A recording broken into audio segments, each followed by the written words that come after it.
Yeah. Hello. Good evening, everybody. Nice to have you here. I will introduce Lady Ada. She is known for the Mini POV kit that I think a lot of you guys know. You can build, with a Mini POV, you can build a lot of things. You can really hack them. It's open source. Open source is very important for her. And then she builds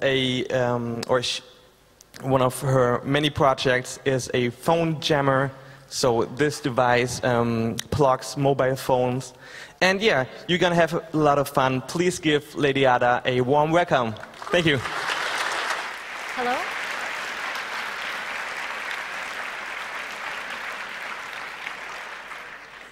Okay, great. Sorry for the delay. We had to get the mic set up. So my name is Limor. I also go by the handle Lady Ada. And a lot of the stuff on this website, on this presentation is on my website, ladyada.net. So if you want to sort of get more information, download some of these files and projects, you can go there right now or after the talk. Of course, these slides are going to be on the CCC website. So any URLs or anything that you don't want to write down, you can just reference that later. So design noir is kind of interesting, and one of the things I like about this talk and why I think it works well for CCC is that a lot of talks at hacker conventions are very geeky focused, very step-by-step, what to set your stack pointer to and how I found this exploit and how to use it. And then the other half of the talks are often very law and culture-based, sort of what are the societal implications of hacking. And design noir is kind of neat because it's both. So I think people who are hackers here, who are really into writing assembly code, will like this stuff. And also people who are interested in art and design and technology will like this. So there's enough to keep everybody interested. So when I put this up on the website, I set the subtitle to the seedy underbelly of electronic engineering. And if you're going to say something, there's a seedy underbelly, well, I have to contrast that with what's out there right now. So this is a screenshot of the kind of jobs that are available on job boards right after I graduated with an electrical engineering degree. So some of the exciting things you can do with an electrical engineering degree apparently are electronic module assembly development engineer, or field service engineer, or systems engineer.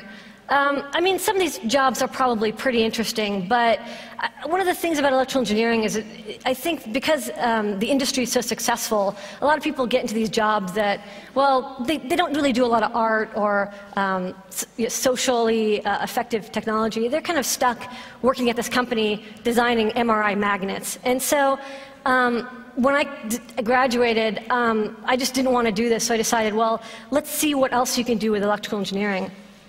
And one of the things is because electrical engineering is so successful and there's just so much technology out there, and I'll touch on this later, is there's a lot of prevalent devices that are very annoying. Like, for example, I'm going to talk about cell phones and televisions. They're so inexpensive that everyone's got them. And so everywhere you go, there's televisions, and they're on, and they're loud and annoying, and everyone's got cell phones, and they have ringtones, and they're loud and annoying. And there's no incentive for the industry to combat this because, well, they're making so much money. So the seedy underbelly here is design noir. And design noir was coined by two artists, Fiona Raby and Tony Dunn. And they're art students at the Royal College of Art in London. And their research was basically architecture and art, but they were also really excited by electronics and technology, and they wanted to see if they could combine art, architecture, and electronics together. And the way they did this was under this umbrella of design noir. And so up there is a quote cobbled together from the book they wrote called Design Noir. And basically it's, again, this hidden underbelly of real human needs. And it's strange and it's interesting and it's dark. And that's where the noir comes from.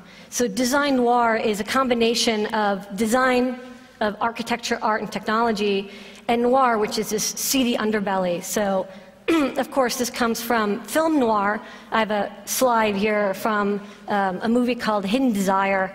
So I'm not a film noir expert, but basically 1940s, 1950s French and American film style that was very dark, very creepy.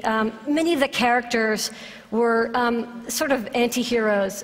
You have the detective who has, a seedy past, and he's trying to right his way, but, he's not always so successful. And then there's the beautiful woman who's comes to him and wants help, and she's the victim, but then it turns out that she's really the killer. So the characters in film noir are not as they seem. And so that's what I want you to kind of capture from the film noir analogy. So an easy way to understand this is Mickey Mouse is to film noir as consumer electronics is to design noir.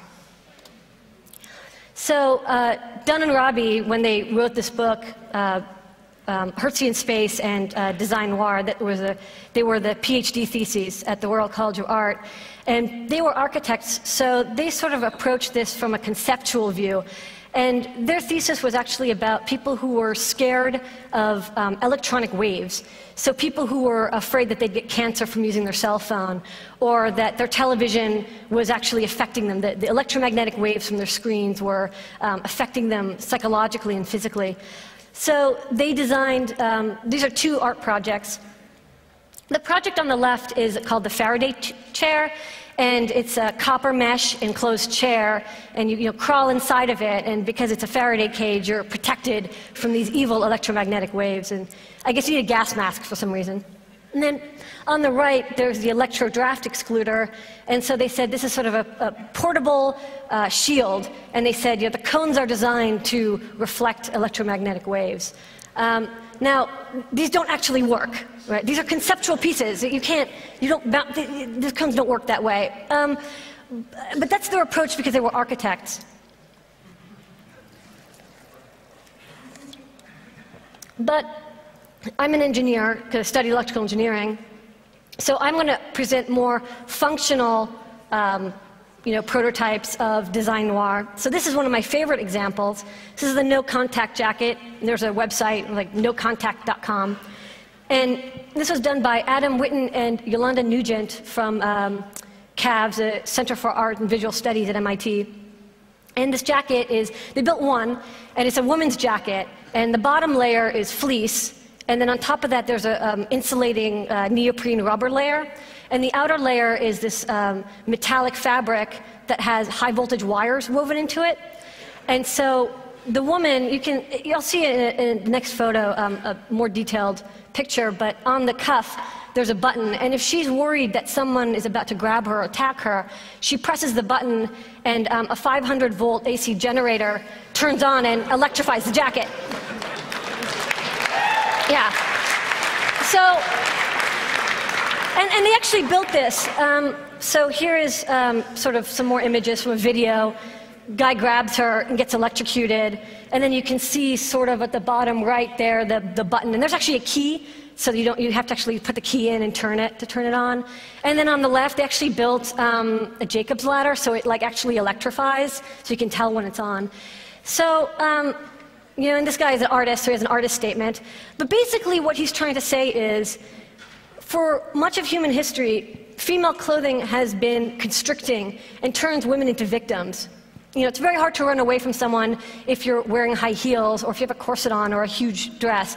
So what he wants to do is take this sort of victimizing fashion, turn it around, and instead of creating a victim, it empowers her to protect herself from people she doesn't want touching her. So this is kind of interesting because they only built one, and it's not available for sale. But you can see how this sort of combines art, this sort of they had to design this jacket and make it look nice and wearable, and also sort of electrical engineering had to make it work, as well as this noir element, which fulfills a real human need. Right? This is a real human need. I mean, maybe you've never worried about someone mugging you, but you can understand that some people would be concerned and they'd want this jacket. So I tried to condense design noir into sort of a 3-step, 4-step process. So the first element is control. By wearing this jacket, she's empowered, she has control over her personal space, she's no longer a victim, and even if she doesn't ever get attacked, she feels safe because she has this jacket on. Second, there's this element of subversion, which is important for design noir. There's no reason why she couldn't carry a gun or a knife, unless guns are, of course, illegal. But there's no reason for this to be a jacket. She could just as easily carry a taser. But what's interesting is because it's a jacket, the attacker will never know that she's wearing it. And so that kind of creates this topsy-turvy, who's the victim and who's not. He doesn't know that she's about to shock him. Or maybe she, it's basically it's basically a method of taking something that was, again, just victimizing fashion, turning it into empowering fashion. And I think that's important for design noir. And third is the critical discourse and dialogue. And that's basically another way of saying some people really hate this project, and some people really like it. Some people like it because they can imagine using it, and some people hate it because they can imagine it being used against them. And there's no reason this woman can't wear this jacket out and just shock anybody she passes by. There's no reason that she has to use it against an attacker. So that's kind of interesting. And then the fourth element, which is not in Dunn and Raby's book, but I've sort of added on, is this agency, whereas they talked more about projects that were sort of just sketches in a book. I like projects that actually got built and actually work. So if you just want to take like one sound bite away from what is design noir, it's basically culture jamming and it's industrial design and engineering all built into one. So now I'm going to talk about some projects that I've worked on or been part of. And the first one is a TV Be Gone, and who was built by Mitch Altman, who actually had a talk a few hours ago about microcontrollers. And Mitch really hates TVs. Like, he really hates them. You should go out to drinks with him sometime, because he just won't, yeah, anyways. And he decided, like, instead of just hating televisions and just sitting around and being a victim of televisions everywhere, he decided, I'm going to do something about it. So a couple years ago, he designed the TV Be Gone, and here I have one in its packaging. And basically, it's a universal remote, so just like a remote control that can be programmed for any television, this remote control works on any television, but it only has one button, and that's the off button. So, the way to use it is basically, you're in front of a TV, you point it at, and 5 seconds later, it turns off. So hopefully, I'll be able to actually show a video of the kit version. I don't know if you have American Apparel in Berlin, but it's kind of like the McDonald's of fashion. And they have video screens in their stores that sometimes have child porn on them. It's kind of strange. So, did you feel better about that already? Okay. All right. Oop. Let's go back to this. So here's a more detailed view of it. You can see that there's one LED, and that's the IR emitter. And then there's the one button, and it goes on your keychain. And so what's interesting is that there's definitely this element of control and empowerment and subversion. But because this is a commercial product, I mean, you can buy this at Target and Walmart for $25, 20 euros. It's interesting because instead of being as subversive as the jacket, because anyone can go buy it, what ended up happening is people sort of added their own subversion by hacking them. And one of the things we did was, luckily Mitch really likes open source hardware as much as I do, and so what we did is we created an open source hardware version, and this is what it looks like. And we had 4 emitters, so instead of 10 meters away, it works from 50 meters away, which is really nice if you're at Media Market, and there's like all the TVs. You just press it and they all turn off. I haven't done that yet, but we may. And so, we published the schematic, and it's very simple. It's just a microcontroller and 4 LEDs and 4 transistor drivers. And we released all the source code with all the codes. And what's neat is that people, given this low-cost kit, they went out and they really have. I'm impressed with how many hacks have occurred with these devices. So this one person bought 20 IR LEDs, a 9-volt battery, and created an ultra mega TV Be Gone. So it's like, this one works from like 100 meters away, and then that wasn't enough for them, so then they grabbed a 555 timer, some parts, and a relay, and they hooked this up to the button, so instead of having to press the button, it's constantly cycling through all the power